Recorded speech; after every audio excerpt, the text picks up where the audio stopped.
जय श्री कृष्ण। 23वां अध्याय राजा पृथु की तपस्या और परलोक गमन। ओम नमो भगवते वासुदेवाय। श्री मैत्रेय जी कहते हैं, इस प्रकार महामनस्वी प्रजापति पृथु ने स्वयं अन्नादि और पुरुग्रमादि सर्ग की व्यवस्था करके स्थावर जंगम सभी को आजीविका की सुविधा कर दिया तथा साधुजनोचित धर्मों का भी खूब पालन किया। मेरी अवस्था कुछ ढल गई है और जिसके लिए मैंने इस लोक में जन्म लिया था उस प्रजा रक्षण रूप ईश्वर आज्ञा का पालन भी हो चुका है। अतः अब मुझे अंतिम पुरुषार्थ मोक्ष के लिए प्रयत्न करना चाहिए। यह सोचकर उन्होंने अपने विरह से रोती हुई अपनी पुत्री रूपा पृथ्वी का भार पुत्रों को सौंप दिया और सारी प्रजा को बिलखती हुई छोड़कर वह अपनी पत्नी सहित अकेले ही तपोमय वन को चले गए। वहां भी वह वानप्रस्थ आश्रम में नियमानुसार उसी प्रकार कठोर तपस्या में लग गए जैसे पहले गृहस्थाश्रम में अखंड व्रत पूर्वक पृथ्वी पर विजय करने के लिए लगे हुए थे। कुछ दिनों तो उन्होंने कंद मूल फल खाकर बिताए और कुछ काल सूखे पत्ते खाकर रहे, फिर कुछ पखवाड़ों में जल पर ही रहे और उसके बाद केवल वायु से ही निर्वाह करने लगे। वीरवर पृथु मनुवृत्ति से रहते थे। गर्मियों में उन्होंने पंचांगनियों का सेवन किया। वर्षा ऋतु में खुले मैदान में रहकर अपने शरीर पर जल की धाराएं सही और जाड़े में गले तक जल में खड़े रहे। वह प्रतिदिन मिट्टी की वेदी पर सही शयन करते थे। उन्होंने शीतोष्णादि सब प्रकार के द्वंद्वों को सहा और वाणी और मन का संयम करके ब्रह्मचर्य का पालन करते हुए प्राणों को अपने अधीन कर लिया। इस प्रकार भगवान श्री कृष्ण की आराधना करने के लिए उन्होंने उत्तम तप किया। इस क्रम में उनकी तपस्या बहुत पुष्ट हो गई और उसके प्रभाव से कर्म बल नष्ट हो जाने के कारण उनका चित्त सर्वदा शुद्ध हो गया। प्राणायामों के द्वारा मन और इंद्रियों के निरुद्ध हो जाने से उनका वासना जनित बंधन भी कट गया। तब भगवान सनत कुमार ने उन्हें जिस परमोत्कृष्ट और अध्यात्म योग की शिक्षा दी थी उसी के अनुसार राजा पृथु भगवत परायण होकर श्रद्धा पूर्वक सदाचार का पालन करते हुए निरंतर साधन करने से परब्रह्म परमात्मा में उनकी अनन्य भक्ति हो गई। इस प्रकार भगवत पादुषणोपासना से अंतःकरण शुद्ध सात्विक हो जाने पर निरंतर भगवत चिंतन के प्रभाव से प्राप्त हुए इस अचिन्त्य भक्ति से उन्हें वैराग्य सहित ज्ञान की प्राप्ति हुई और फिर वह तीव्र ज्ञान के द्वारा उन्होंने जीव के उपाधिभूत अहंकार को नष्ट कर दिया जो सब प्रकार के संचय विपर्य का आश्रय है। इस प्रकार देहात्म बुद्धि की निवृत्ति और परमात्म स्वरूप भगवान श्री कृष्ण की अनुभूति हो जाने पर अन्य सब प्रकार की सिद्धि आदि से भी उदासीन हो जाने के कारण उन्हें उस तत्व ज्ञान के लिए भी प्रयत्न करना छोड़ दिया जिसकी सहायता से पहले अपने जीव कोश का नाश किया था।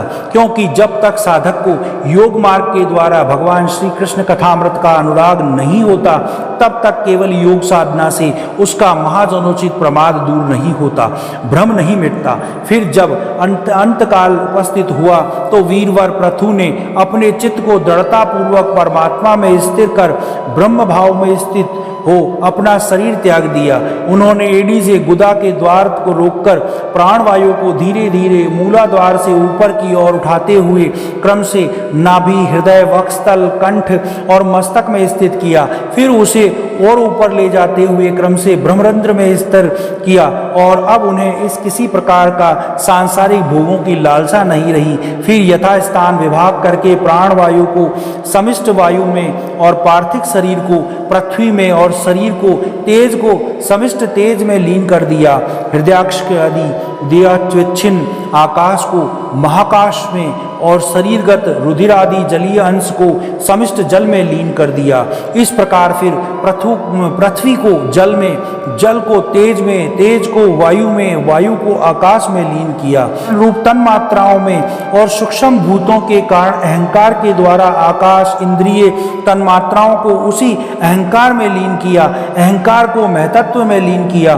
फिर संपूर्ण गुणों को की अभिव्यक्ति करने वाले उस महतत्व को मायोपाधिक जीव में स्थित किया। तदंतर उस माया रूप जीव की उपाधि को भी उन्होंने ज्ञान और वैराग्य के प्रभाव से अपने शुद्ध ब्रह्म रूप में स्थित होकर त्याग दिया। महाराज पृथु की पत्नी महारानी अर्ची भी उनके साथ वन को गई थी।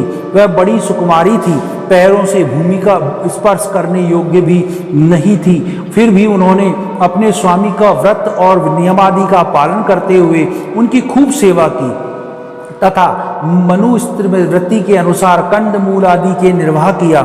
इससे यद्यपि वह बहुत दुर्बल हो गई थी तो भी प्रियतम के कर स्पर्श से सम्मानित होकर उसी के आनंद मनाने के कारण उन्हें किसी प्रकार कष्ट नहीं होता था। अब पृथ्वी के स्वामी और अपने प्रियतम महाराज पृथु की देह को जीवन के चेतना आदि सभी धर्मों से रहित देख और सती ने कुछ देर विलाप किया और उसके बाद उसको ऊपर फिर पर्वत आदि के ऊपर चिता बनाकर उसे उस चिता पर रख दिया। इसके लिए आकाश आदि स्थित देवताओं की वंदना की और 3 बार चिता की परिक्रमा करके पति देव के चरणों का ध्यान करती हुई अग्नि में प्रवेश कर गई। परम साध्वी अर्ची को इस प्रकार अपने पति वीरवर पृथु का अनुगमन करते हुए देख सहस्त्रों वरदायिनी देवियों ने अपने अपने पतियों के साथ उनकी स्तुति की। वहां देवताओं के बाजे बजने लगे। उस समय उस मंदराचल के शिखर पर वे देवांगनाएं पुष्पों की वर्षा करती हुई आपस में इस प्रकार कहने लगी। देवियों ने कहा, अहो यह स्त्री धन्य है, इसने अपने पति पर राज राजेश्वर पृथु की मन वाणी शरीर से ठीक उसी प्रकार सेवा की जैसे श्री लक्ष्मी जी यज्ञेश्वर भगवान विष्णु की करती है।